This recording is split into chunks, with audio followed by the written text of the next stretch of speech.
What is happening, Magnusites? Donald Trump's speech.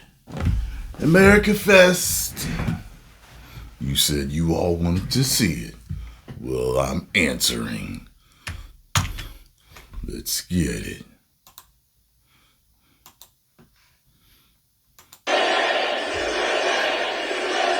Well, hello, Arizona. It's great to be here. Nice to win the election. That's very nice to win. And I want to wish everybody a very Merry Christmas. They don't say that too much anymore. We say it.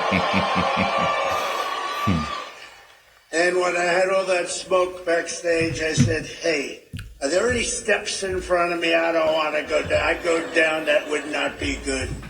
We don't want to do that, nice and slow. But I just want to thank you. What a beautiful production this is. What a great job the whole group does. And been amazing. Turning Point's been amazing. And it's really been tremendous numbers of American patriots. It's really been great. And you saw what happened last month. We had Turning Point's grassroots army. It's an army. They turned out to vote. And they voted in record numbers. And everybody else voted in record numbers, too, I have to tell you. And we did something that was really epic. We won a battle that a lot of people thought was very hard to win. You know, too big to rig. Remember what I said? Too big to rig. We'll make it too big to rig. We're going to win. And it really was one of the great political victories in the history of our country, and that's good. They said one of the very big radical leftists. I still find it amazing that a lot of people didn't see it coming. Shows you. Just not paying attention to what's going on around you, and you're in your own bubble. Pay attention.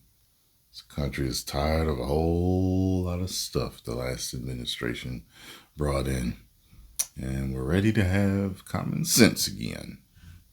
Papers said the most consequential election in the last 129 years. And I said, couldn't they have made it a little bit longer than that? You know, 129 years, but that's pretty good. But we won. Oh, it's so nice. We won the popular vote by a lot, by millions and millions. And I used to hear the first one, we won and we did great. And they always would say, well, he didn't win the popular vote. He won the electoral college. You know, they'd say that low.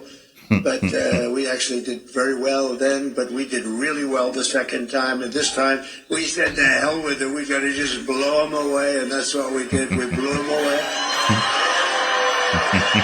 So we won all 7 swing states. Remember they were saying, well, you know, we did very well in early voting, so we didn't have to win too much because we were way ahead. But they said, well, he only has to win 2. But we won all 7. Can you believe it, huh? We won all 7. And we carried the great state of Arizona, something not easy for a Republican to do. Can you believe that? We won all 7. Those cracks, you know, he'll say things really calmly. Like it'll be a big achievement. He'll be like, yeah. Says it really calmly and humbly and matter-of-factly.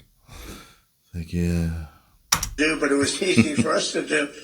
And we had more than a 6-point landslide. That's called the landslide here. And not only did we reclaim the White House, we also took back the U.S. Senate, and we won the largest popular... I wish Vincent McMahon wasn't in no trouble, man. He could have been helping promote. In a landslide victory, my friend Donald Trump. I would have loved that, but he's in trouble. He needs to be in hiding now, so. Popular vote majority for House Republicans in a presidential year since 1928. That's a pretty good thing.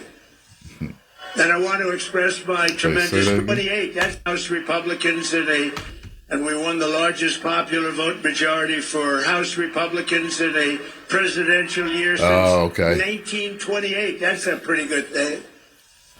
And I want to express my tremendous gratitude to Charlie Kirk. He's really an amazing guy. Amazing. I like watching his videos where he's debating college students. Those are hilarious. And his whole staff for their relentless efforts to achieve this very historic victory. It's such a great honor. It's not Yo, Charlie Kirk meets some psychos on that. Man, you clearly know when they walk up, a lot of them mentally ill. Some you don't know till they start speaking. All you need is a couple of sentences and you're like, then some of them are totally fine on both sides. Sometimes they'll be conservative, sometimes they'll be liberal. They'll come up, you can tell they have sound minds, but they just believe, different things, and that's it. And he has a discussion. It's nice, and it goes. With some, it's like, yeah, I can tell you're a Twitter warrior, aren't you? My victory, it's your victory. It's a great honor, man. We worked hard on this. We knew bad things happened in 2020, and if I didn't know that we won in 2020, I wouldn't have done this, because it would have been like the ultimate poll, right? But we won by a lot, and this time we said, look, now we got to really win by, and we won by so much. They just, they threw all their placards. They wanted to protest. They were all set, and at about 9 o'clock, they said, man, this guy's killing us. They threw the placards. They went home, and we had no riots. We had no anything. It was a beautiful thing to watch. They just said, we lost. And we want to try bringing everybody together. We're going to try. We're going to really give it a shot. The thing that brings people together is victory. It's winning. And we had that for much of my first year. That's definitely one of the things. We had the greatest economy in history in our first term. We can now call it a first term. We had the greatest economy in the history of our country, maybe in the history of any country, frankly. And we had, we did things that nobody could have done, and we're going to do them even better now. We're going to be drilling, as we say, drill, baby, drill. Drill, baby, drill. But we're going to be doing a lot more than drilling. But I also want to give a very special thanks to everyone at Turning Point Action who outworked and outsmarted. Always outsmart. You gotta be smart too. And out-organized the radical left opposition. We had very strong opposition, not in terms of numbers, but I will tell you, something's happened, because that was a big defeat for them. Nobody expected the numbers. You know what happened? The pollsters went around, and whenever anyone said, it's none of your business, they said, who are you voting for, or who did you vote for? They said, it's none of your business. And sometimes they said much tougher language than that, but I'm not going to get into that, because I'll get in big trouble on the home front. And with Franklin Graham, please, sir. He says, please, sir, please don't use foul language. You speak so beautifully. You can do just as well. Actually, it doesn't work quite as well, but that's okay. It's just emphasis. But when they said, essentially, it's none of your business, that was a Trump vote. And they had the highest numbers of people that said that, because they don't trust the press, etc. And we had the highest numbers, and that's why the polls showed us winning, but not winning in a landslide like we did. And we sort of knew that was going to happen. We could tell by the rally says, look at this, here we won. There's no reason except celebration, but that's not a bad reason, is it? And look at the crowd. They have 7,000 or 8,000 people standing outside. They can't get in. Would anybody like to give up their seat, please? Huh? Doing this for years, I don't think I've ever had anyone say, yes, I'll give it up. Just one person, nobody. The Democrats and the media said that Turning Point could never run a ground game. They weren't experienced. They didn't know Charlie, right? But when the ballots came in, the other side really didn't know what the hell hit them. They got hit hard. The victory was such an outstanding one, such a big one. And the other side now, and we don't want this. We want people to be happy and healthy. But they did. They lost their confidence. If you watch television now, they're all befuddled. They don't know what the hell happened. They're befuddled, to use quite a nice word that my mother used to use years ago. Say that's an old word. Talking about somebody that's a mess. Nobody say that. But they did. They've lost their confidence, and hopefully they'll lose it for a long time and then come over to our side, because we want to have them. We want to have them. What's the chick's name? Anna Kasparian or something? Young Turk. She's going to be a Republican soon. And we're going to have some inauguration on the 20th. We're going to have something. It's going to be good. Going to be good. But something happened also in the election. All 50 states shifted toward the Republican Party, every single one of them. And together we won the largest share of African American voters of any Republican in modern history. Actually, in history. We won more Hispanic American votes than any Republican ever, and we won the vote. We won the Latino men. Who's a Latino man? Do we have any Latino men? Now, you're not a Latino man. Very beautiful woman, but a man you are not. Of course, here we go. Nowadays, who the hell knows? Here we go. But we won the nice segue. Hispanic. I call Hispanic. I always said, do you like Latino or Hispanic? Let's go. Let's do a free poll. Who likes to be called Latino? Okay, that's what's always happening. Listen to this. Who likes to be called Hispanic? Not as good as usual. But we won half of all voters aged 18 to 29. There's never been anything like that. We won by 36 young people. And we got the highest share of youth vote of any Republican ever before in history. Wow. Everybody wanted him to win. And we had great people. You know, my son Barron said, Dad, you got to see this one, that one, this one. He said he likes Joe Rogan a lot, too. He said, you got to see Joe Rogan. Dad, you got to do an interview with these people. And he is a sort of a feel for young people. I guess that's a nice thing to have when you're young. But he has a feel for it. And it was amazing. So we got the highest vote ever for a Republican candidate. We won by 36 points with young people. That never happens. A Republican loses by 36 or 40. So I'm going to have to start thinking. Yeah, they say that the younger you are, you're usually liberal, but then the older you get, you become more conservative. So about TikTok, I think we're going to have to start thinking. Because, you know, we did go on TikTok, and we had a great response with billions of views, billions and billions of views. To see if they get rid of TikTok. They brought me a chart, and it was a record, and it was so beautiful to see. And as I looked at it, I said, maybe we got to keep this sucker around for a little while. You know, who wants to? Oh, look, I see Sheriff Joe. Sheriff Joe, could we use you on the border? Stand up. Sheriff Joe. Look at that. He had no problems with the border. You could straighten your border out in 2 minutes. We'll put Sheriff Joe over there. And and you're looking good, Joe. You're looking good. And we miss your wife, right? Your great wife. She's up there proud as hell of you. But he had no border problems. You didn't have any border problems. And we'll do that very shortly for you. We're going to have, you have a governor that doesn't know what the hell she's doing. You have people that don't know what they're doing. Then we're going to change it because your border is a disaster. Your border is a disaster, what's going on. And you just have a few days to wait. It's funny how he said that. Fully operational. Your border is a disaster.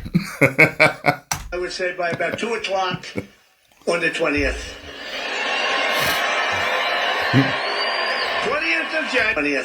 20th. Fully operational, I would say by about 2 o'clock. Oh, okay. On the 20th. Damn! 20th of America. January. With your help, we gained 23 points with voters under the age of even 25. Think of that. We gained 23 points. And in the election of 2024, our movement not only won a mandate, but we built new American majorities all over the place and will define our country's future. I believe it's going to define our country's future for generations to come. That's going to happen. It's, you know, there's some people called up that are great people, actually. Great business leaders called, a lot of them. And some of them weren't exactly on my side, but they're on my side now. But they said there's a light over not only the country right now, but over the entire world, and it is happening. And we want to get some of these. Now. We want to get some of these wars that would have never happened, like Russia, Ukraine would have never happened. Yeah. Israel would have never been attacked, would have never happened. We wouldn't have inflation. We wouldn't have had that Afghanistan horror show. That horrible, the way we left, leaving billions of dollars of equipment behind. And pure insanity. Can't believe, to this day, I can't believe they did that.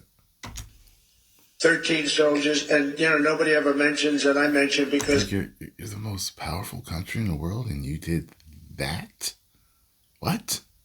I love them, and they're all watching right now. I 48. thought we had the greatest intelligence and all the greatest three-letter agencies and minds and everything working for us. I don't understand how you could do that, how you couldn't figure that out and do it right. I don't get it. 8 soldiers that were horrifically injured. Nobody ever, they lived, and they don't talk about them, but these are incredible warriors that were hurt so badly with the legs and the arms and the face, and hurt so badly. 48 of them, and we love you. You're listening, and we love you. We're not forgetting you.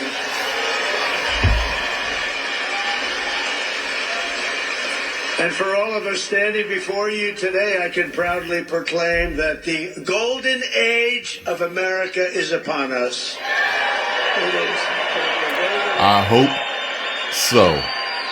It's going to be a golden age. Walk the talk, There's a spirit sir. that we have now that we didn't have just a short while ago. Sadly, we didn't have. Well, who the hell can have spirit?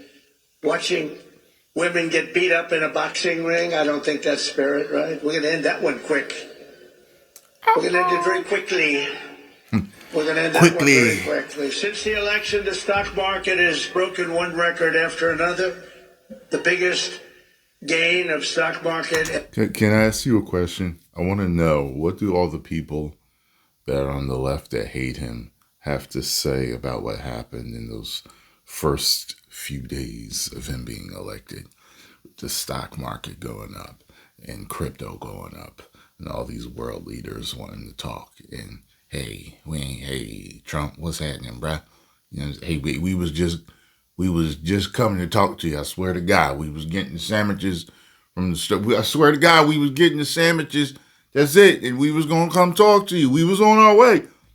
All that stuff that happened, what do they have to say about it? How do they, what's the cope for that?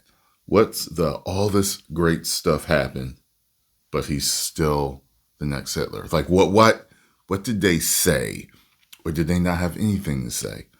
Were they like, well, all these good things are happening? Or is it just, oh yeah, all these things are happening because people are being misled. They think that this is going to happen, but you just wait and see.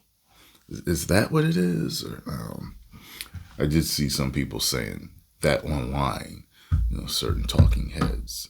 I mean, you're going to be sorry about doing this. Watch, just wait and see. Just give it a little bit.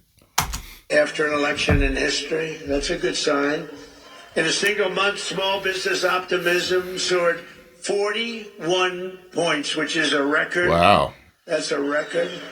Bitcoin has surged to an all-time record high of $108,000. Congratulations. Congratulations. Yep. And just last week, in an overwhelming statement of confidence in our leadership, the CEO of SoftBank, a very highly respected man in Asia, Masayoshi Son, you probably saw it announced that he will be investing, and only because I won the election, he made that clear, only because he has confidence in the United States, between $100 billion and $200 billion. And he's going to be investing. It's equal to about 100,000 jobs at least. And all over the world, people are investing now. They're starting the investments, and it's going to be a beautiful thing with the jobs. But they're calling it the Trump effect because even before taking office, we're already bringing in the jobs and opportunity and safety and common sense back to the USA. We're bringing common sense back. Maybe that's the most important. Oh, yeah. I think common sense is the most important thing, but not only are we seeing it at home, but we're seeing it abroad as well. The European Union is suddenly... I know I got a lot of fellas that watch me that are trying to get a girlfriend that are highly intelligent. It's the common sense of relationships, of speaking to people, that emotional IQ, whether you believe it's real or not, whatever the true word is for it, the people that understand the nuances of body language, the tone of voices, just conversation. The better you are at reading people and understanding people's behavior, the easier it'll be for you to make friends and get girlfriends, okay? And navigate life, period, point blank. Because you're able to not only build relationships, you're also able to navigate the rest of the world with how you deal with people. They talking about buying vast quantities of natural, American, beautiful natural gas is beautiful, and it's very inexpensive. It's a lot less expensive than windmills all over the place. A lot less expensive. But I've informed Mexico and Canada that they will have to step up and stop the illegal aliens and illegal drugs from pouring into our country. Have to stop. It was funny, the guy that set that woman on fire in the train, that was such a horror show to watch. Like, it literally looked like a horror movie. She literally was standing there on fire, not stop, dropping, and rolling, not screaming, not saying anything. And I've seen horrible footage of people on fire, and I heard them screaming. I don't understand why she wasn't screaming. Everyone has an explanation for it. Oh, there was fire in her lungs, burning her. How'd the fire get in her lungs? Like, people are saying all type of crazy stuff. You know what I mean? I don't know what it was. However, some details that come out and said that she was surrounded by a few liquor bottles. People were saying she was homeless, so she may have been in a super drunk, like, to where maybe she was hardly feeling it. That was, by the way, another video came out yesterday, and she was standing there on fire. It was a much clearer video. And the guy was fanning the flames. He had a shirt or something. He went over to her, fanning the flames, like to make her burn more. It was the same dude from the picture. He had the same hoodie on with the same design on the back. And I was like, wow. That piece of garbage sat there watching her burn, because in one video you can see him sitting there watching her, and then he actually walked up to help her burn some more. That's some sick shit, man. That's some sick shit. That's right, they don't have a death penalty in New York, right? And that goes for the European Union, and it goes for many other places. European Union's treated us very, very badly. We have hundreds of billions of dollars with deficits. They don't take our cars. They don't take our agricultural product, but we take theirs. And they've got to be careful. They can't treat us that way. They're not going to be treating us that way for long, that I can tell you. Because we're not going to let them turn the United States into a dumping ground. We're not going to let it happen. We pay Canada in subsidies and deficits over $150 billion a year. And you say, why are we doing that? Why are we paying Canada $150 billion? Essentially, we're paying Canada, and we love Canada. I have so many friends here. I love Canada. I love it. But why are we spending Been there a couple of times. I literally came back 10 pounds heavier because I was eating poutine every day. Sometimes 2 or 3 times a day. I couldn't stop. $50 billion on Canada? Yet Canada allows people and drugs to flood in through our northern border. Oh, you don't know what poutine is? Poutine is French fries covered in cheese, mozzarella cheese curds, or cheese, mozzarella cheese, depending on where you go, and chicken or beef gravy. And if your eyes are like this, and you're like, where can I get it? It's like, I don't know any place out here that really sells it, but you can still get it. You just tell them, hey, you got gravy, you got mozzarella cheese, all right, throw it on these fries. You know what I'm saying? Or some places really do now. But I'm telling you, boy, whoo, bruh. You know, we have a northern border that's not doing so well either. Likewise, people are coming in from Mexico in numbers that have never, ever been seen before.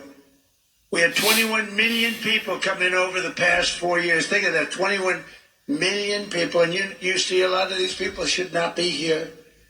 They come from mental institutions and prisons from all over the world. That dude was from Reynoldsville. He was from Reynoldsville. Thousands more are racing to get across before January 20th. You got to see it. And I was very strong with Mex. I spoke to the new president, who was lovely, wonderful woman, and President Sheinbaum, wonderful woman, actually. But I said, you can't do this to our country. We're not going to take it anymore. You can't do it. But I've informed Mexico that it just cannot.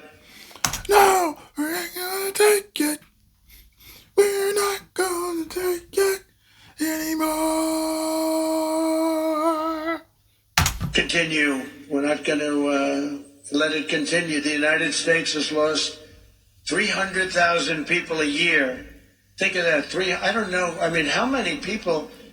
Everybody you meet said, I lost my daughter, I lost my son to drugs, to fentanyl, mostly to fentanyl, but to drugs.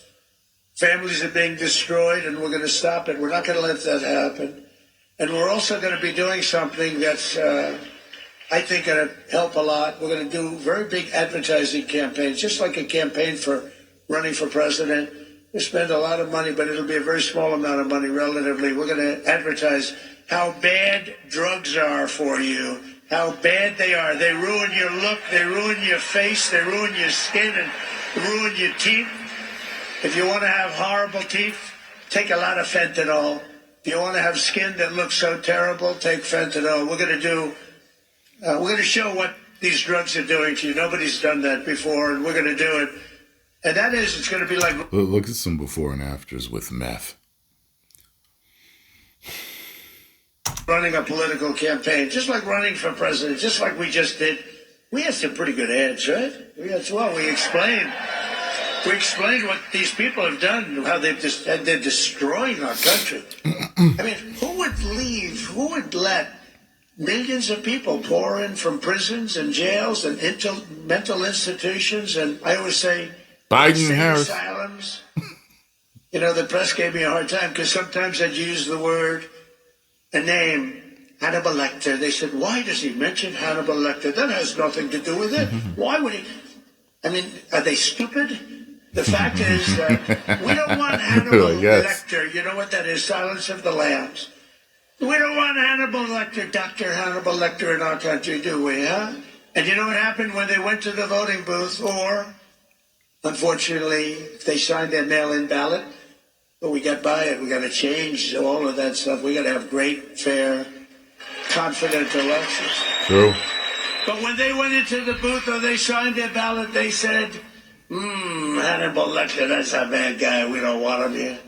They knew that. They didn't like that. They didn't like that I used him because it's a good... that's what they're really thinking. Hannibal Lecter. Do I want him here? No. Trump. It's a very good example. It's like incredible what they do. We need borders, we need fair elections, and we need a free and fair press. And we're going to try getting all of them. As another example of the things we're doing and looking at, it's such a terrible thing is happening.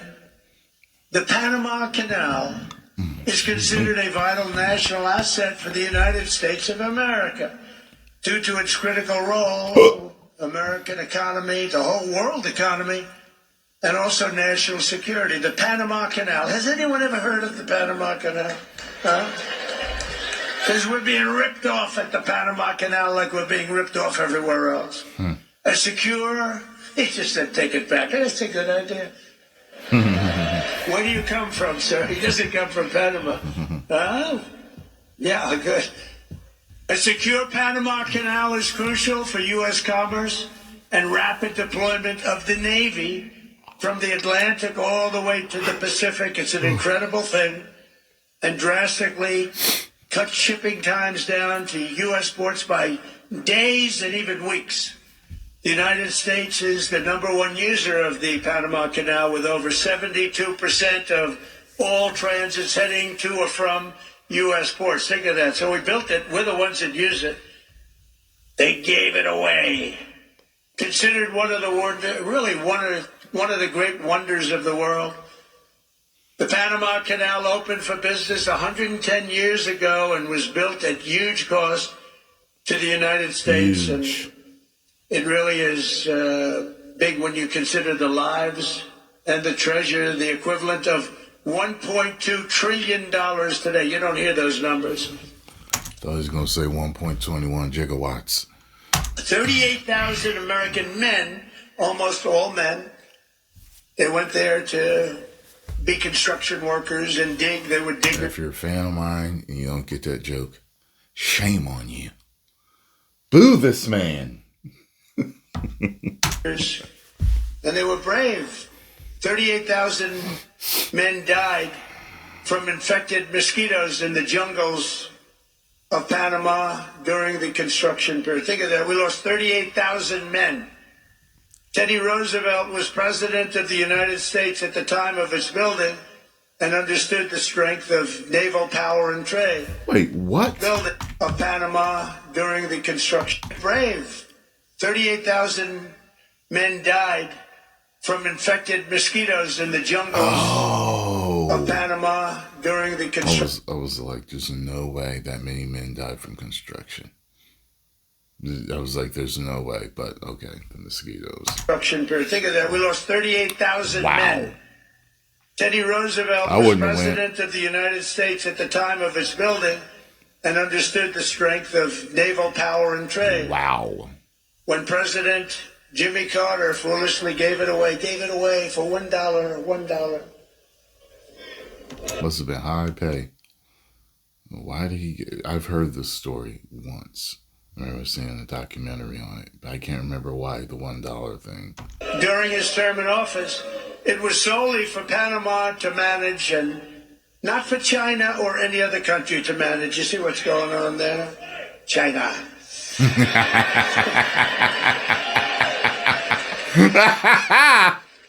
It was likewise not given for Panama to charge the United States, its Navy, and its corporations doing business within our country exorbitant prices and rates of passage, which they do. They charge us like it's a disgrace. Our Navy and Commerce have been treated in a very unfair and injudicious way.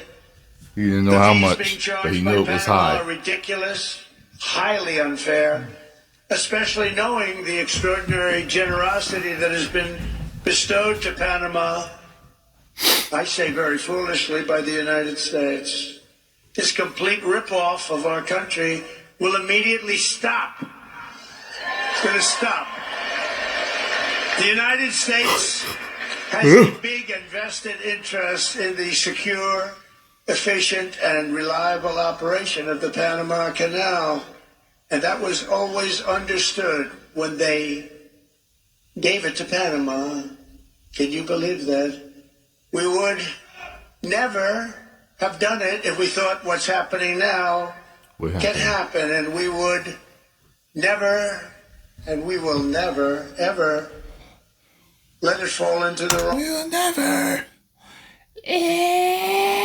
ever do that again. Should know that too. Wrong hands, but it's falling into the wrong hands.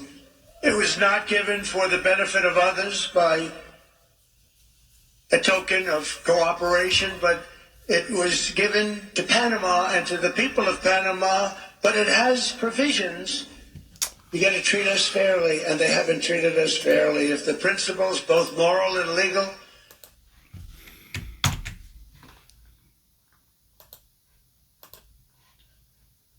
of this magnanimous gesture of giving are not followed, then we will demand that the Panama Canal be returned to the United States of America in full, quickly, and without question. I'm not going to stand for it.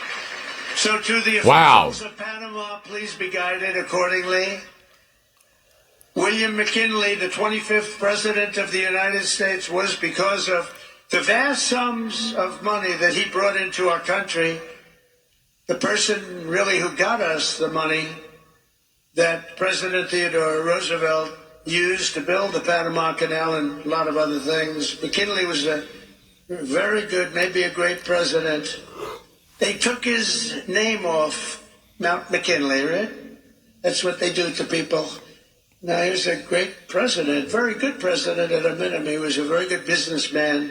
He was a businessman, then a governor, very successful businessman, and then he ran for president, and he won. And he was able to use business principles, and he was a strong believer in tariffs. And we were actually probably wealthiest of any time, relatively speaking, at any point in the history of our country. In the 1890s, we were so wealthy, we had commissions set up what to do with all the money that we were taking in. We had no income tax. We only had tariffs. I consider that to be the most beautiful word in the dictionary. But President McKinley was the president that was responsible for creating a vast sum of money in the United States that Teddy Roosevelt then spent. So let's say they were both excellent presidents, but McKinley did that, and that's one of the reasons that we're going to bring back the name of Mount McKinley, because I think he deserves it. Interesting. I think he deserves it.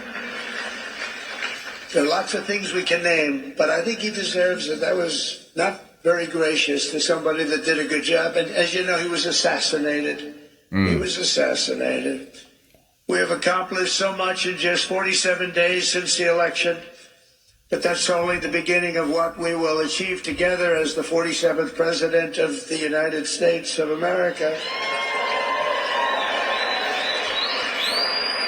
Over the past few weeks, I've nominated an all-star cabinet of some of the most fearless, determined, and brilliant individuals. I know people are calling it the Avengers.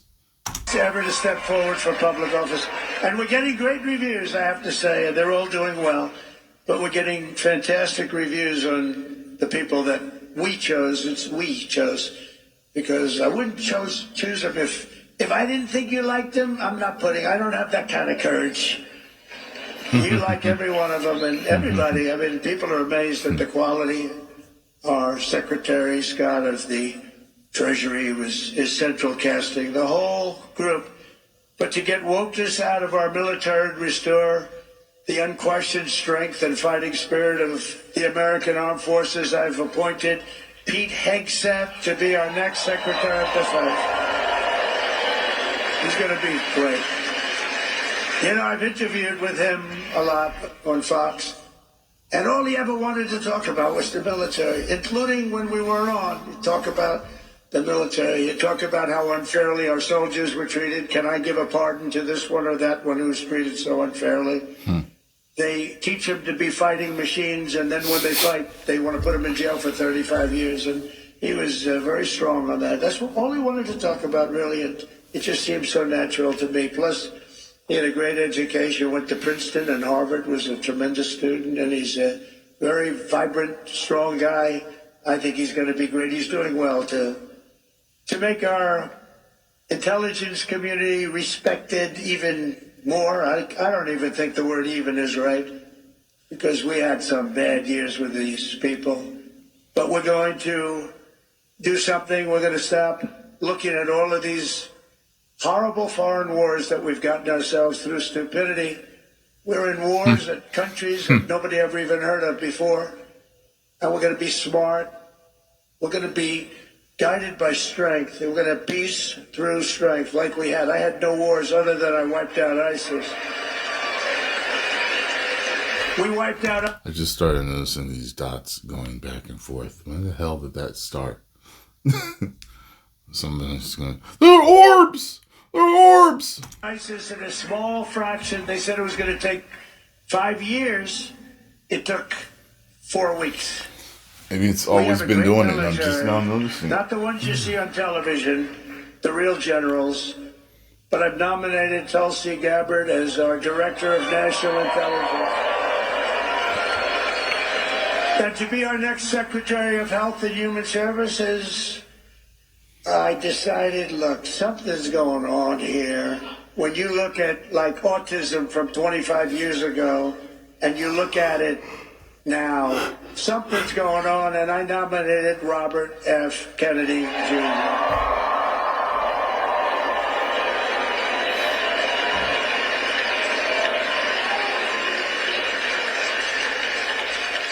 Think of it.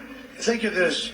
25 years ago, autism, 1 in 10,000 children.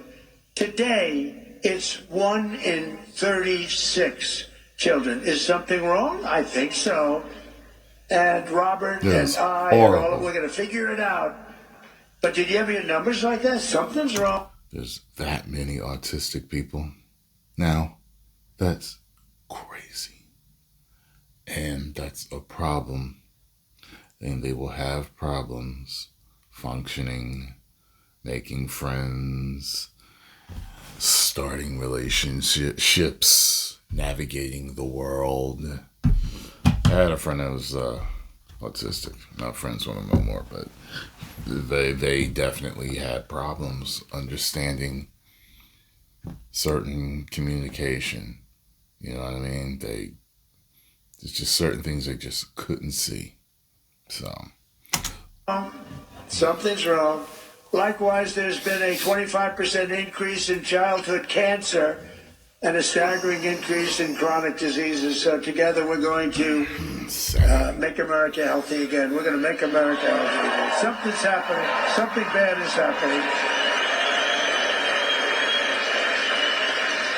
And to end the weaponization of law enforcement and restore fair, equal, and impartial justice, we will have an outstanding new Attorney General in Pam Bondi. She's fantastic. She is fantastic. Known her a long time. And I'm very pleased to report that Christopher Wray is on his way out. He's resigned. And he will soon be replaced by our next FBI director, somebody who I think is going to be one of the greatest, maybe the greatest director of them all, Kash Patel. That crazy picture of him looking like.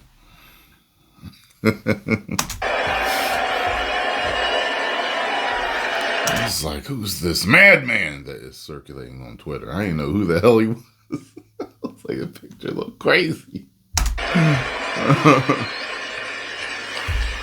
I campaigned on an agenda of delivering profound change to Washington, and last month the American people voted for change like they've never voted before, and in overwhelming numbers that nobody saw coming. I saw coming, because I think we all saw coming. When you went to the rallies, you saw that we'd have, like we had in New Jersey, 107,000 people, and they'd go out the next day and they'd have 30 people, maybe 40 if they were lucky. And then I heard how it was going to be a close race. I said, why is that? Why is that? I don't 30 get or 40 that. people. But now the Republican Senate majority is working very hard to confirm my nominees, and we appreciate it. And with the help of this dream team cabinet, and we have so many others I won't bother mentioning, but you know every one of them, we're going to embark on the most exciting and successful period of reform and renewal in all of American history. We're going to do something that's going to be really, really special. You're going to be so happy. And as you know, I made a series of big day one promises in my campaign. You know just as well as I do. And 29 days from now, I intend to keep those promises to the American people.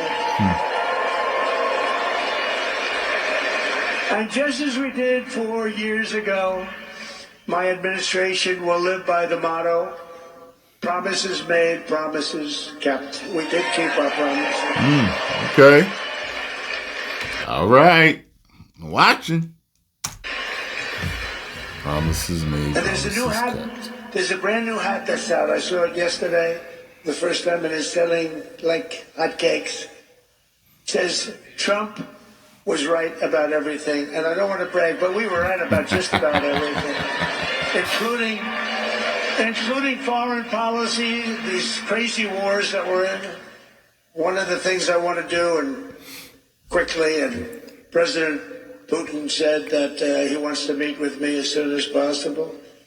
So we have to wait for this, but we have to end that war. That war is a horrible, horrible. The soldiers, the number of soldiers being killed, it's a flat plane, and the bullets are going, and there's powerful bullets, powerful guns, and the only thing that's going to stop them is a human body. They go dead flat land. Nobody's ever seen anything like it. Millions of soldiers have died now. Millions. We're seeing numbers that are just crazy. Got to stop it. It's ridiculous. Would have never happened if I was president. That war would have never happened. No. And October 7th, Israel would have never happened either. So much. Our country would be so different and the world would be so different. But it's not. So we have to make it great. We're going to make it great. We're going to do it as quickly as we can. On my first day back in the Oval Office, I will sign a historic slate of executive orders to close our border to illegal aliens and stop the invasion of our country.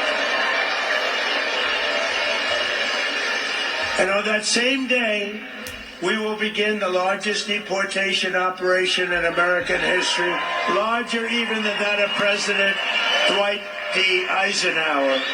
Headed by none other than the border czar, Tom Homan, the Punisher. And as part of Operation Aurora, you know all about Aurora, how horrible that's been. Every single foreign gang and illegal alien member, all of this criminal network operating on American soil will be dismantled, deported, and destroyed. Gonna get them out. Think of it. They sent their gang members to us. Busload after busload. We had an open border. They're gang members. They're drug dealers. They're drug addicts. Setting up shop hard. Nino Brown style. Taking over whole apartment buildings. That's wild. People that were sick. People that were healthy and strong. What the hell was that? You get the little yips up here every once in a while. I wonder why. What's a yip? It was a strange sound. Heard some very strange sounds. Every foreign gang member will be expelled, and I will immediately designate the cartels as foreign terrorist organizations. We're going to do it immediately. And we'll unleash the full power of federal law enforcement, ICE, Border Patrol. How good is Tom Homan, right?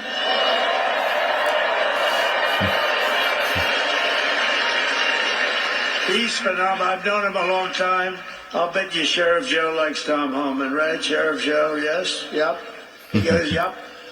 The DEA, the FBI, the intelligence community, and financial sanctions to remove the migrant gangs and criminals that are killing and raping and maiming our citizens.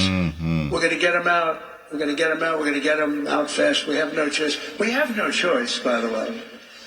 I don't want to do that, but we have no choice. Last thing I want to do could have been so much easier. The election wasn't rigged. It would have been a much different thing. But this will show something. This is going to show how we do it and how good we are. You know, we showed how the opposite philosophy runs a country, and it wasn't good. They had an approval rating today of 14%. Nobody's ever had an approval rating of 14. That's the lowest approval rating. And we're going to have a very high, in fact, we already have a very high approval rating. We're way up, way up, higher than almost anybody, higher than anybody as of this morning. We will end the occupation, and January 20th will truly be Liberation Day in America. Is that okay? Liberation Day. And this great liberation will be in honor of all of the victims of migrant crime and all of the angel moms and angel dads who have lost their really incredible kids that, you know, they're going around for years and years. And I talk to them all the time. I know so many of them. And many of them are here. And we can just say, we love you, we're with you. They had so little help from the politicians on the other side. We're joined today by Patty Moran, the mother of Rachel Moran, who you know all about, a beautiful mother of 5 who was murdered by an illegal alien monster who entered our country under the open border policies of the Biden administration. Your borders are always not too good. Your borders are, that was not Tom Homan, I can tell you.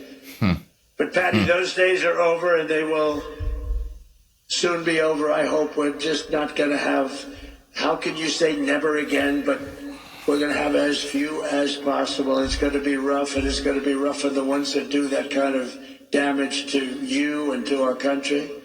Where is Patty? Is she here someplace? I just want to thank her. Hi, Patty. Thank you very much. Thank you very much for being here. Appreciate it. Thank you, Lord. Do you want to come up for a second, Patty? Huh? Do you want to come up? I had lunch with Patty, and she suffered greatly. I said, let me help you with your eyes, because I want to help her with her eyes. She has an eye situation that can be fixed with some medical help. Many of them can't be fixed. I said, Patty, get your eyes taken care of. I'll take care of it. Just get it done. I hope you got it done. Did you have them done yet? Did you have it done yet, Patty? That's great. Oh, you look good, Patty. Be careful.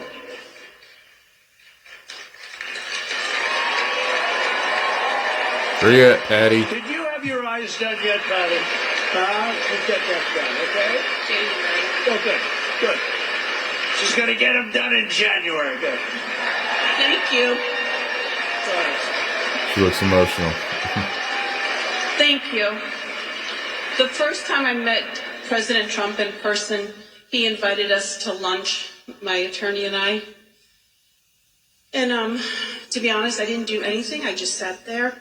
I didn't really speak because I wanted to watch the man and listen to what he had to say and what his conversation was like, because I knew he wasn't a politician, but I knew that he had been president before, and I wanted to see if he was a real, authentic man who actually cared for the American people. I got an uncle that got glasses that thick. If he had lights behind him, he would have laser vision. You can see into your soul. He be watching my videos too. He's watching this. He's laughing right now. But yeah, maybe you need to have the same thing done, so we can see your eyes now. And so I watched him. I watched how he interacted. I also watched how much his staff really respected him and how much his staff loved working for him. But the thing that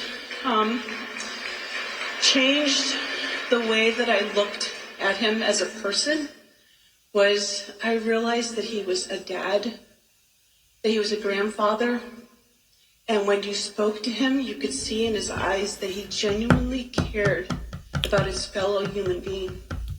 But the thing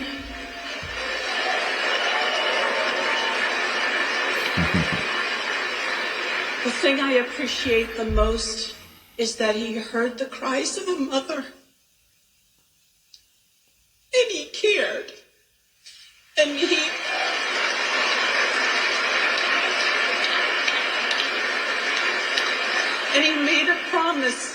that he was going to protect us and that he was going to help us. And that's all you can ask from your president, but also just from a fellow human being.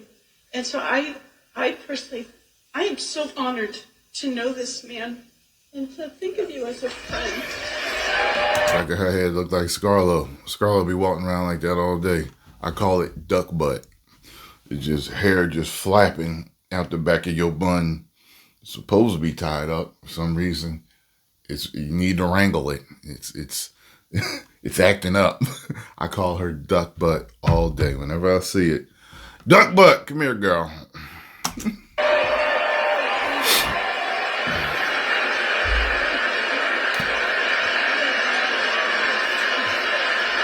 I always tell her she look like she been fighting whenever I see her hair looking like that. I'm like, who told you up? Who? What chick told you up?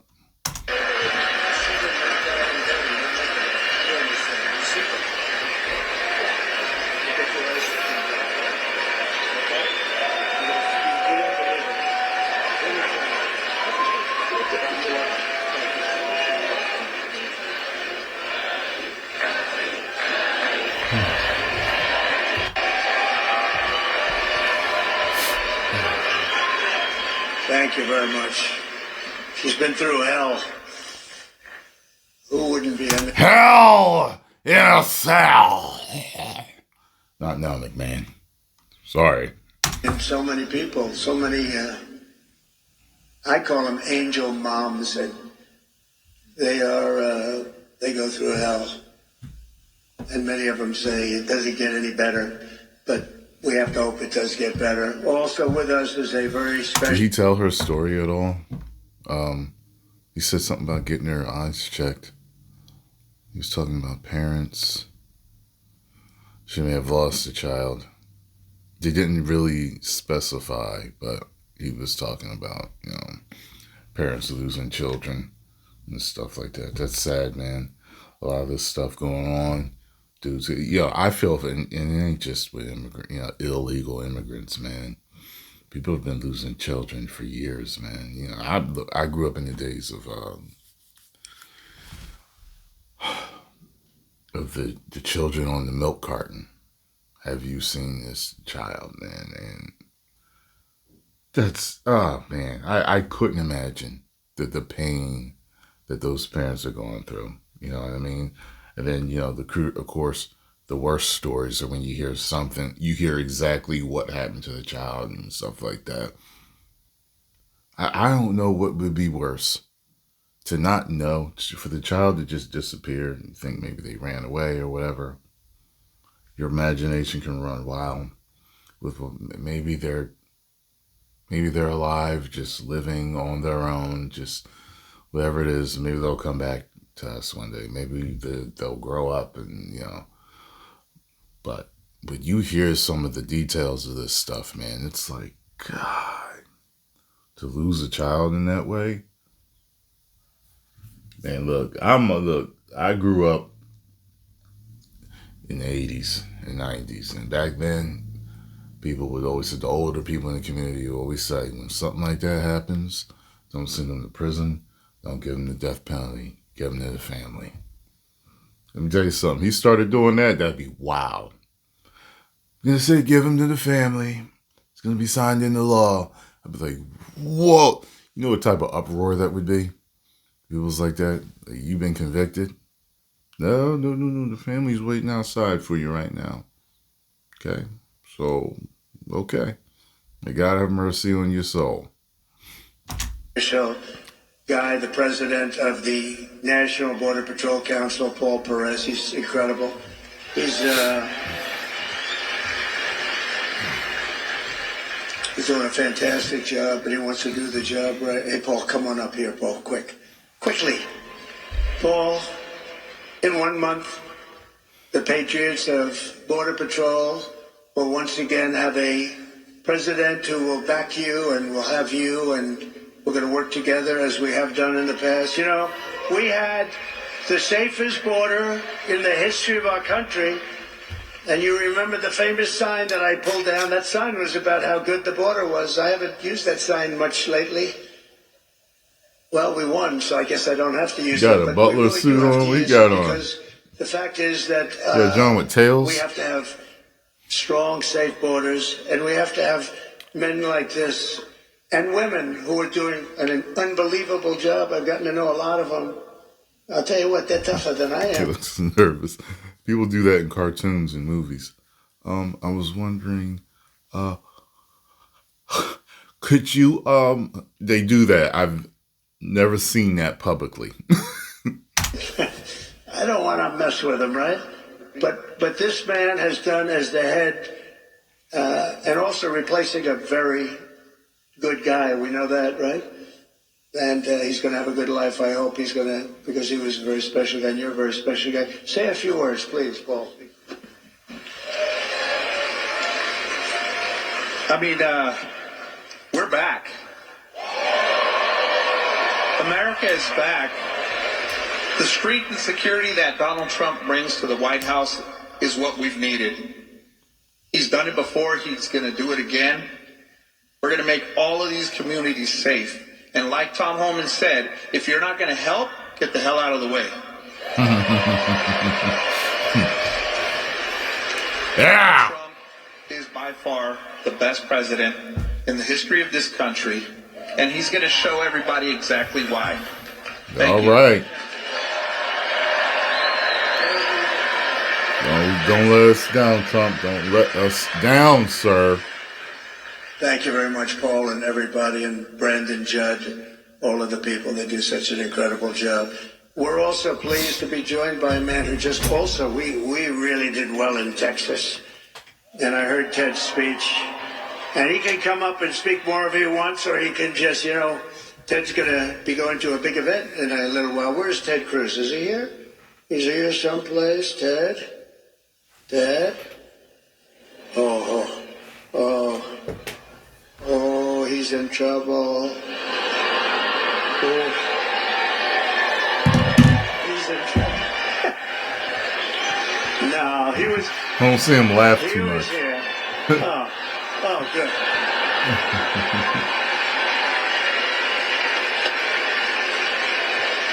He's not in trouble.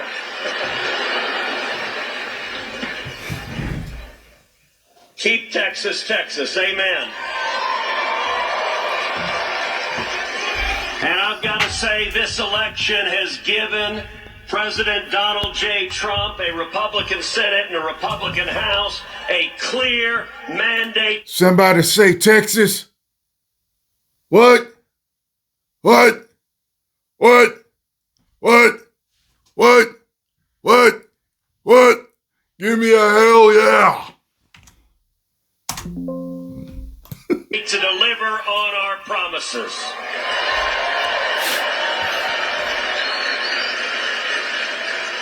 One month from today, President Trump will secure the border.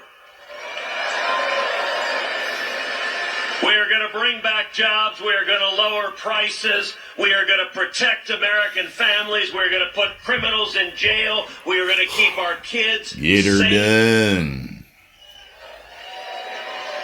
We are going to end foreign wars with victory. And I'll tell you, Mr. President, the results of this election, 7 battleground states, you won all 7. The people elected a Republican Senate and a Republican House to have your back, and we are going to deliver results.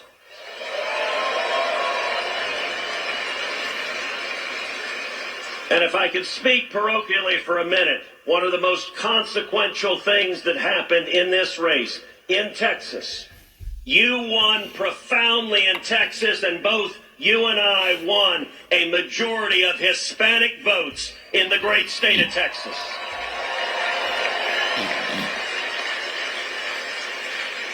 That is unprecedented. That is generational change, and it demonstrates that we are going to protect our nation. We are going to bring our country back, and we are going to make America great again.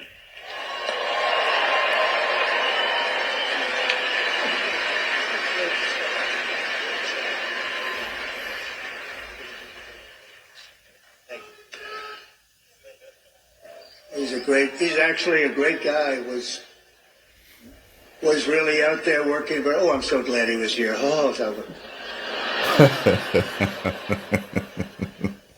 That was an amazing moment. But we want to thank him. He had a great race and did a fantastic job against like 250 million spent against him. But Texas was very special, and it will remain very special. It's doing really excellent people, great people. And the governor's doing a fantastic job in Texas. Your senator, Dan Patrick, and everybody's doing, Attorney General.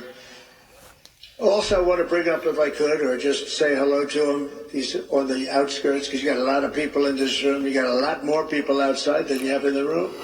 The RNC chairman, Michael Watley, who was so fantastic in what he did with Laura. You related to Jody Watley? I'm sorry. The two of them were so great. Where's Michael? Come on up, Michael. Come here. This guy did some job. Thank you very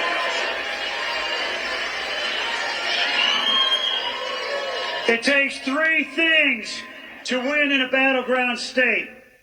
Number one, you got to get out the vote. Number two. He's used to speaking. It's a very interesting sounding voice. I'll leave that alone for now. You got to protect the ballot. And number three, you have to have a great candidate who runs a great race. The people in this room helped us get out the vote. They helped us protect the ballot. We would not have been able to win all those battleground states without you. But when it comes to having a great candidate who runs a great race, there is simply nobody better than President Trump. Than the 45th and now 47th President of the United States of America, Donald J. Trump.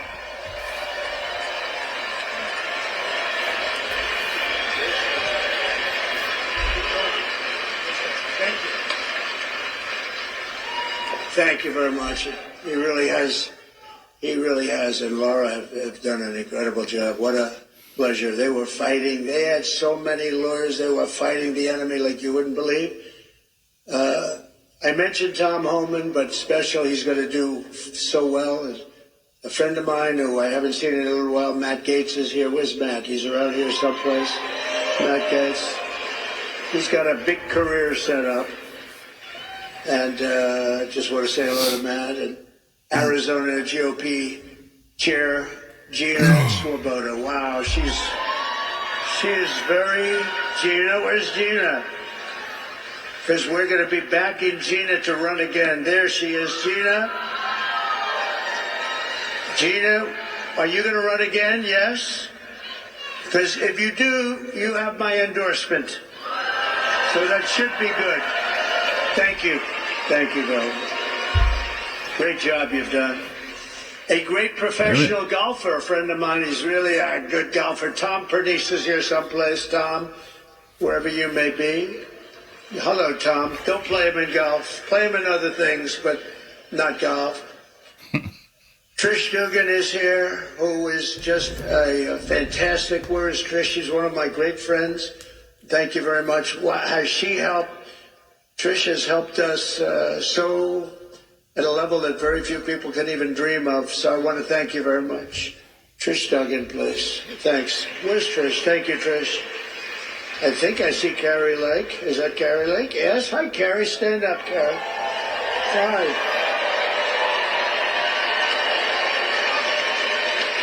Hi. Good job. Worked hard. That was... She's a good woman, and she's going to be doing something very big, maybe bigger. It's a big one that you have, so good luck with it. You're going to do well. You're going to turn that around like nobody ever saw before, so thank you very much for accepting it. Sergio Gore, a friend of mine who's doing a fabulous job leading the presidential personnel. He's really working hard. Where's Sergio? He's around here someplace. Sergio, Where is he? Hi, Sergio. Good job you're doing. We have some big announcements over the next few days, too, big ones. A great actor has been with us for a long time when it wasn't fashionable. Rob Schneider. Rob. Wow. He was here with a few of his friends. So he been making his rounds, saying anything he want to say, too. He don't care. It wasn't quite as fashionable, right, Rob? But you were here. Thank you very much. Great job you're doing, too. Karen Robeson. Where is Karen? Karen is here, and she's, I hear, running for governor. She's going to be running for governor. Where's Karen? Hi, Karen. Hello, Karen. Are you running for governor? I think so, Karen, because if you do, you're going to have my support, okay? You're going to have my support. A man that is very non-controversial, a very unique, he really is a unique person, but he doesn't like controversy. His name is Steve Bannon. Has anyone ever heard of him? Where's Steve? Hello. Hi, Steve.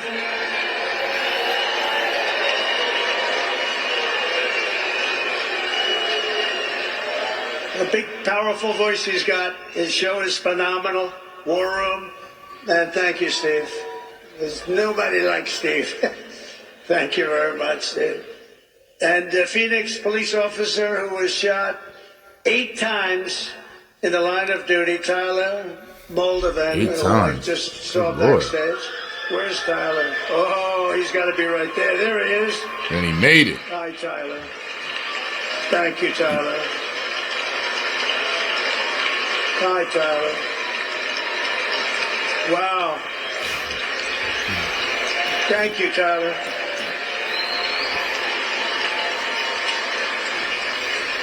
Eight times. Can you believe that? Think of that. 8 times that he's looking great. Thank you very much. And to your family, beautiful wife. With a stroke of my pen on day 1, we're going to stop the transgender lunacy. That's going to get a lot of attention. Executive orders to end child sexual mutilation, get transgender out of the military and out of our elementary schools and middle schools and high school. Ooh, that is getting some big cheering, ain't it? Uh-oh. Shall see stuff of that online. Uh-oh. And we will keep men out of women's sports.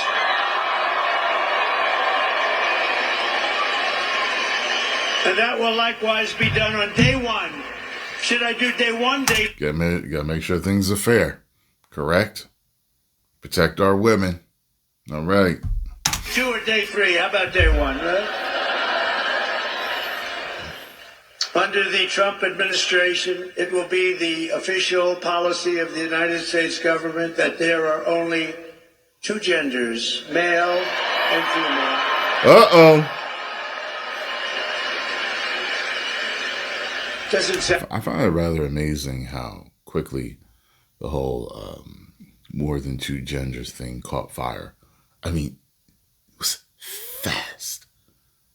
I have never, like, certain things under the quote-unquote woke umbrella, I've,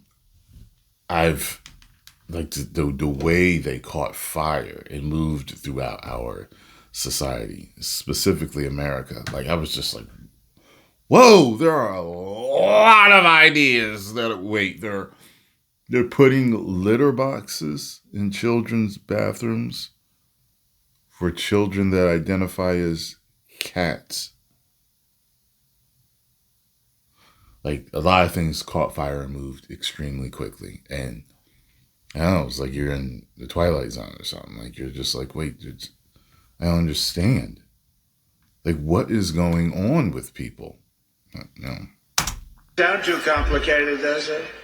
To rescue our economy, I will sign day 1 orders to end all Biden restrictions on energy production, terminate his insane electric vehicle mandate, cancel his natural gas export ban, reopen Anwar in Alaska, the biggest site potentially anywhere in the world. Anwar? And declare a national energy emergency. And do we have great people in energy, head of energy, Chris Wright, and Doug Burgum is the interior. And I merged both of them. You know, the energy had no energy. It just had the right to do energy. And interior had all the energy, but it didn't have the right to drill. So I merged them. And they're great friends. They're both very talented people. We're going to have so much oil and gas and other things, you won't know what to do with it. You'll say, please, President Trump, stop. We have too much. The prices are going too low, sir. Remember, we were nice. $1.84 a gallon gasoline. Wouldn't that be nice? Shoot, I remember when stuff was like 89 cents a gallon. I remember that. 89 cents. 93 cents. 97 cents. I remember that. Yeah. Let me see something here. What year was gas 89 cents a gallon?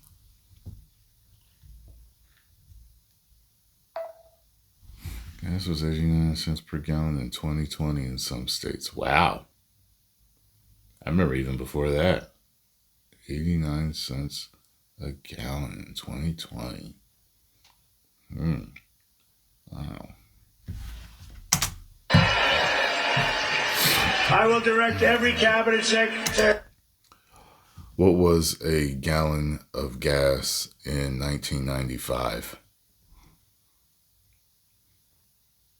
115. Look at that. To cut 10 old regulations for every new regulation, which I did last time.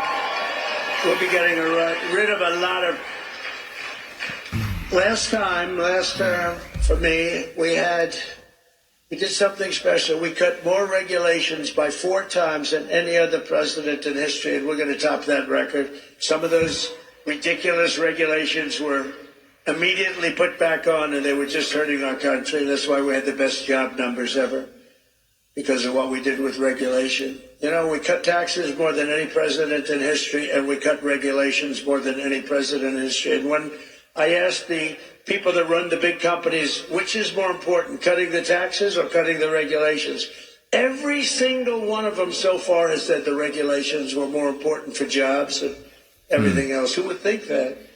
But I will order federal workers to get back to the office in person or be terminated from the job immediately. Uh-oh.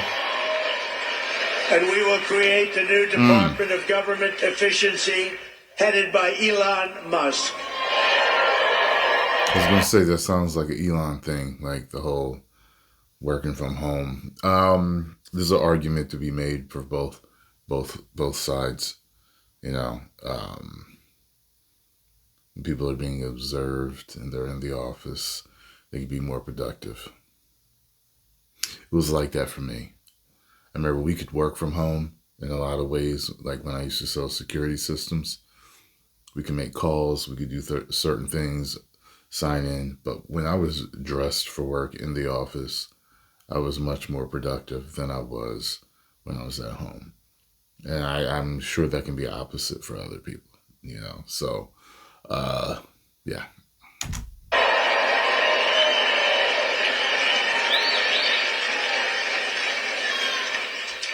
And no, he's not taking the presidency. I like having smart people. You know, they're on a new kick. Russia, Ukraine, all the different hoaxes. And the new one is President Trump has ceded the presidency to Elon Musk. Yeah. No, that's not happening. But Elon's done an amazing job. Isn't it nice to have smart people that we can rely on? Right? Don't we want that? He's done a great job. Yes, we do. What good, smart And I'll tell you, he landed that rocket a few months ago. It landed, it's coming down so fast, 17,000 miles an hour, he says, and coming down. It looks like it's getting ready. Then all of a sudden, the jets go on, it slows it down, then it's almost stopped it. Then it guides it over left, right, up, high, down. I said, what the hell's going on? because nobody ever saw this before. And then it has the big gantry, very expensive. It looks like it's going to be smashed to smithereens. And then those jet engines roared from the bottom.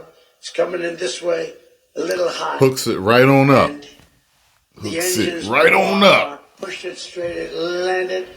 And it was like you're hugging a beautiful baby. Baby. No, not that baby. But it was the most incredible thing. And then he got into his car and or plane or whatever, however he went, and he went to Pennsylvania, and he stayed up there for a month and helped us to win that state, which we won by a lot. So he was really good. That was Elon jumping up on Starlink for North Carolina when they had no form of communication. They said, "Sir, do you know Elon Musk?" "Yeah." "Well, we can't get Starlink. It's very hard to get." And I called Elon, "We have to get some up there. You got to get some up there." And he got over 2,000 units. It's a lot. And they flooded it with Starlink, and it was so good. It saved a lot of lives, so we want to thank him. But no, he's not going to be president, that I can tell you. And I'm safe. You know why? He can't be. He wasn't born in this country. But the fake news knows that. No, he's a great guy. We want to have him. Everybody, so many people are in this audience that have helped. So to an extent that you wouldn't believe. But we're going to bring transparency and accountability back to our government, and we'll be very soon. You're going to see it drain the swamp. We're going to be draining that swamp at levels never seen. the swamp. And I hope everybody goes home and reads the congressional report on the criminal activities of the Unselect Committee of Political Thugs, J6 Committee. What they did is so illegal. And Congress has done a fantastic job on that. They just put out a report. They call it an interim report. It's brutal. On them, not on me, on them.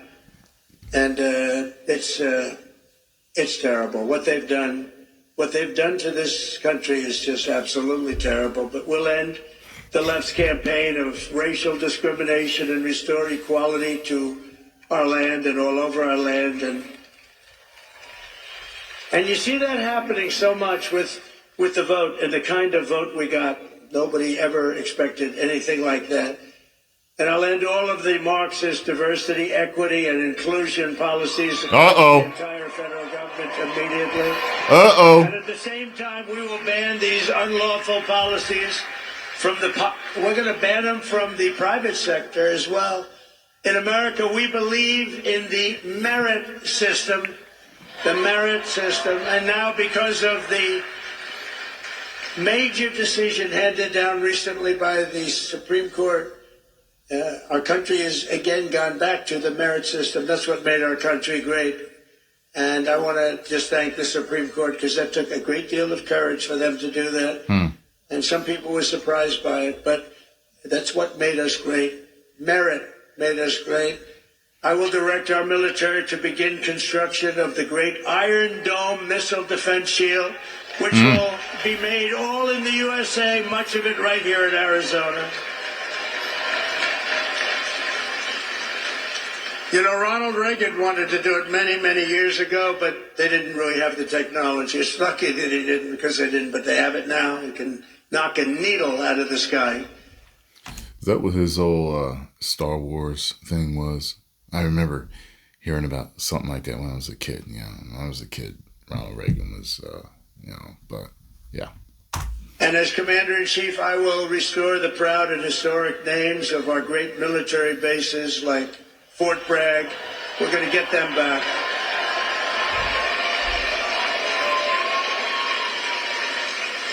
And woke has to stop.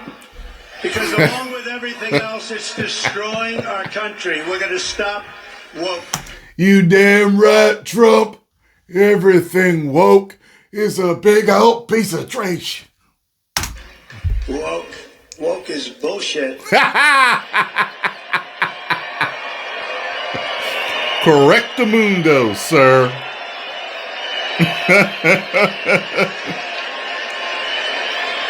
Yo, so many people have anal bleeding from me saying that certain things are woke. I call it like it is. Okay? I tell you when I like something. I tell you when I don't like something. I tell you when I'm unsure. And I tell you when something's woke. And I tell you when something's garbage. I tell you when something's woke and it's garbage. I tell you when something's garbage and it's woke. Okay? It don't matter. I call it down the line. Ain't no grift in here. I say what I feel like saying. All right? Period. As an example, in addition to the military bases, I understand they want to now rename 14 ships. We want to rename them. Some of these ships have had a great and glorious past. They want to take the name off and put another name down. I can imagine whose name they're going to put up. Not going to happen with me. It's not happening with me, I can promise you that. The actions I have described today are just a small preview of the common sense revolution, because that's what I call it, a common sense revolution that's coming soon to America, to a theater near you, right? But it's coming to you through your president, Donald J. Trump. The people have given us their trust, and in return, we're going to give them the best day one, the biggest first week, and the most extraordinary first 100 days of any president in American history. And in conclusion, on January 20th, the United States will turn the page forever on 4 long, horrible years of failure, incompetence, national decline, and we will inaugurate a new... I realized who he was talking about in that split second. You're just like, 4 long years of... new era of peace, prosperity, and national greatness. Sleepy Joe and Kamala. Greatness will be something very, very special. And you could use a little of that because you haven't seen any of it in 4 years. What's happened to our country is so sad. We're going to cut your taxes, end inflation, slash your prices, raise your wages, and bring thousands of factories roaring back to America and right back here to Arizona. Because when I agreed to do this, and I had to do it for Charlie, because he's special, but I said, Charlie, I'll do it, but this has to be also a real tribute to Arizona because they gave us such a big win. And I said, I'll get in my plane at 4:45 in the morning, and I'll fly here, but we have to really acknowledge and take care of the people of Arizona because you were fantastic, and I just want to thank you for that. Sorry, Martin. I just didn't want to go back to Arizona. Big win, not an easy win. If you don't know that, shame on you. Especially if you're black. If you don't know that, you ain't black. And we're going to build American, we're going to buy American, and we will hire American. I will end the war in Ukraine. I will stop the chaos in the Middle East. And I will prevent, I promise, World War III. And we're very close to World War III. Come on, man. Come on, man. We will crush violent crime. We're going to stop violent crime. We're going to have to be tough. Please get ready. You're going to have to be tough. We can't let this happen. Our cities are crumbling. And give our police the support, protection, resources, and respect they so dearly deserve. All the good ones, definitely. And I rebuilt our all entire the bad ones, get them out. Military at a level that it had never been. Unfortunately, we gave a big chunk of it to Afghanistan. You believe that one? What a terrible thing. But we will, again, rebuild those sections of our military that have been so badly hurt. Plus, we give so much of it away. You know, when I came in the last time, we had no ammunition. Can you believe it? I was greeted with a general, sir, we're very low, almost no ammunition. He said, keep it quiet. Let's not let the enemy know that. That doesn't sound too good. Steve Bannon would say, that's not a good thing. No ammunition is not good, right, Steve? And I built so much ammunition so fast, nobody's ever seen anything like it. We give a lot of our ammunition away, as you know. And we have to take care of ourselves. We have to protect ourselves. And we have to make our country great. We just can't keep doing what we're doing. Especially when these wars never had to start. They never had to start. We will rebuild our once great cities, including our capital in Washington, D.C., making them safe, clean, and beautiful again, and we'll do it quickly. We'll teach our children to love our country, to honor. It's funny, I hear you go to these different countries, certain ones in Asia, certain ones in Europe. I hear it's like I challenge you to find a speck of paper on the ground, a cigarette butt, chewing gum. Like they're beautiful, immaculate cities. I remember my mom told me she went on a trip, a European trip, to where they went to different, Germany, France, England, Sweden, Denmark. I remember she told me a bunch of them, and came back. She said when her and her friends were flying in, to New York, they flew into New York, and when they got out there, they were like, "Oh my God, it is so dirty here." Honor our history and to always respect our great American flag. We will get critical race theory and transgender insanity the hell out of our schools, and we're going to get it out of our schools very fast. I will defend religious liberty, I will restore free speech, and I will defend the right to keep and bear arms. Okay. Religious freedom, freedom of speech, and after years protect of yourself. Building up foreign nations, defending foreign borders, and protecting foreign lands, that behind it. We are finally going to build up our country, defend our borders, and protect our citizens. We're going to protect our citizens. And we will stop illegal immigration once and for all. It's going to stop. You're not going to have an invasion. He got a lot of things planned. I can't wait to see what he can do. Of our country any longer. That will stop in just a few very short weeks. We will not be occupied. We will not be overrun. We will not be conquered. We will be a free and proud nation again, a nation led by competent people, a nation that we can be proud of. We're going to be so proud of our nation. We already are. It's already happened. Remember what I said. There's new light all over the world, not just here. All over the world. Everyone will prosper. Every family will thrive. And every day will be filled with opportunity and hope. And will be filled with a thing called the American dream. You can have the American dream back. For the past 9 years, you and I fought side by side against the most sinister and corrupt forces on earth.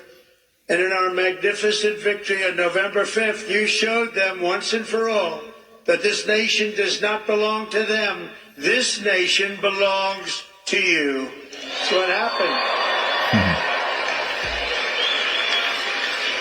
It was hardworking patriots like you who built this country. And in 2024, it was hardworking patriots like you who turned out and voted and saved our country. That's what happened. After all we have been through together, we now stand on the verge of the 4 greatest years in American history. We're going to make these the 4 greatest years in the history of our country. With your help, we will restore America's... Shoot, I saw my crypto and investments shoot up when he got elected. I'm like, shoot, you keep this man in office, he gonna make me a cajillionaire. Y'all gonna see me blowing my nose with dollar bills. Promise. We will rebuild the nation that we love, and we will do it very, very fast. That's what we want. Fans come up to me when I'm out in public. Hey, what was that? Nice to meet you. Yeah, okay. Yeah, I'll take a picture with you. Woo! All right, what's it? Hey, brother, here. You know what I'm saying? Yo, hey, it's 100. just for being you and showing love to me. All right. I'm saying that's what this dude gonna do. We are one people, one family, and one glorious nation under God. We will never give in.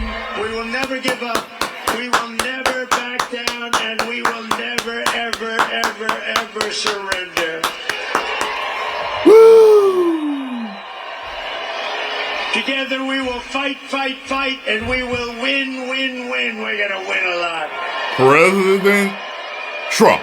Yeah. And together Woo! we will make America powerful again. We will make America wealthy again. All right, next should be healthy, We will and last should be great. make America healthy again. We will make America strong again. We will make America Cool. proud again. We will make America safe again. I hope so. And we will make America great again. Thank you. Knew that was very gonna be the much. last one. Thank you, Arizona. Happy New Year. Merry Christmas.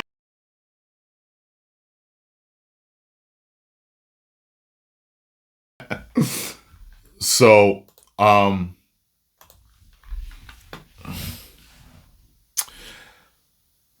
I remember my mom and other older people telling me that there was a time in this country where you didn't have to lock your door. Think about that for a second. You didn't have to lock your door. That's how safe it was. Now you gotta lock your door. You gotta have your damn cameras on your house. You gotta have the camera doorbell. You gotta make sure you grab every package that comes by and set on your porch before somebody else comes to get it. Like it's, you can't even sleep on a subway train without being set on fire. You know what I'm saying? Like, yo, I hope so. I hope he walks all the talk, does everything he said he was going to do, keeps all the promises. We'll see. Let me know what y'all think. 10 million subscribers. Woo! President